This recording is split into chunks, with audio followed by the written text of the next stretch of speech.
Hello नमस्कार जय Jagannath welcome back to my channel. आशा करछि आपण माने समस्त बहुत भलरे थिबे। मु भी बहुत भलरे अछि। मकर संक्रांति रा हार्दिक अभिनंदन आपण माने समस्तंकु। मु आज केमती मकर संक्रांति रे मकर चाउल बनेछि सेटा आपण मानक सहित शेयर करबी। फर्स्ट मु नै जाइछि एठी गोटे छोटो गिना ता धरे मु नै जाइछि गोटे टेबलस्पून मोहु तापर अल्प टिके देसी गुआ घियो गोटे टेबलस्पून दही गोटे टेबलस्पून कंचा क्षीर आ गोटे टेबलस्पून गुड़ पाउडर ताकू मु भलो भाबरे गोळै देइछि ताकू साइड रे रख देइछि। आ नै जाइछि मु अरुआ चाउल जोटा कि 2 ରୁ 3 घंटा भिजे के रखितिली।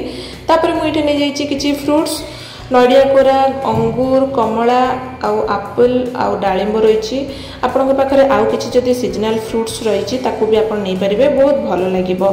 ताकू आमे गोटे जगह को ट्रांसफर कर दबा। तो मुझे अल्प क्वांटिटी बनाऊँगी आपण मैंने जब अधिक बनाऊँच कम बेसी करें फ्रुट्स तापर मुझे आड करी कंचा क्षीर जेहेतु ठाकुर पाखे भोग लगे कंचा क्षीर निहाती आड करेंगे। तापर मुझे नहीं जाइए गोलमरिचर गुंड देखु तापर मुझे नहीं जाइए अदा छेचा अदा को भल भाव में छेचिकी नहीं जाइए। तापर मुझे अरुआ चाउल जो भिजे रखी दरदरा पेसिकी नहीं जाइए। आपण मैंने जमा भी पेस्ट बनइबे खाइबा जमा भल लगे।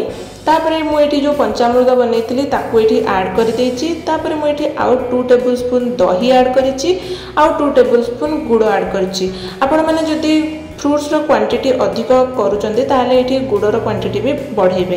तापर मु ताकू भल भाव में ये गोले देछि। तापर लास्ट में मुझे जाइए पाचिला कदली तापर मु ताकू भल भाव में गोलेकी रेडी कर देछि। देखो मकर स्पेशल चाउल केते बढ़िया हेछि। आपण माने कदलीटा लास्ट रे ऐड करिवे नहले कला पड़ी जिवो। वीडियोटी जदि भल लागिछि लाइक शेयर सब्सक्राइब करिया को जमा भूलिबेनी। देखाबो नेक्स्ट वीडियो रे। Bye bye.